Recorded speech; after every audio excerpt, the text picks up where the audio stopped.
табиғаттың тұтастылық заңдылығы.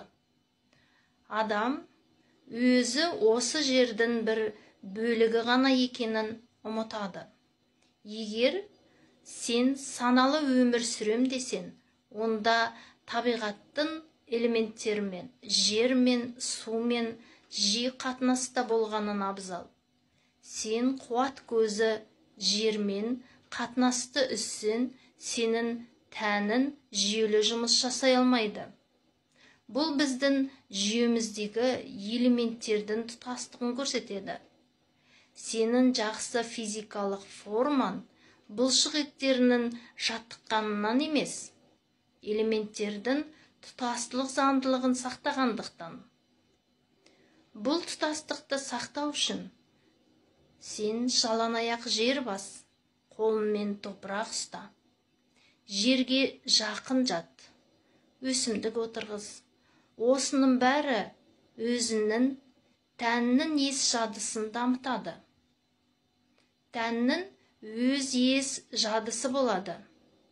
Тән жадысы менталды жадыдан артық жұмыс жасайды. Қазір сені мидың ес жадысы емес, тәннің ес жадысы басқарып отыр. Ол саған физиологиялық тұрғыда, клетка деңгейінде, элемент деңгейінде. Сен топырақпен қатынаста болсан, сен ажалсыз емес, мәңгі емес екеніңді еске түсіреді. Сен жерге жақын болсан, жерге тән төзімділік, сабырлық, тұрақтылық, кішіпейілділік деген қасиеттерді бойына дарытады.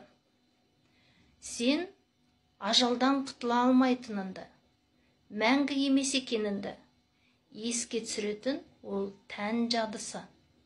Мәңгі емес екеніңді еске түсіру сенің рухани үрдісіндегі маңызды элементің. Сенің тәнінен тыс не бар екенін неге білгің келеді? Өйткені сен өмірін бітетінін білесің. Ал егер сен өлмейтініңді білсең, бұл өмірден тыс басқа не бар екенін білгің келер ме еді?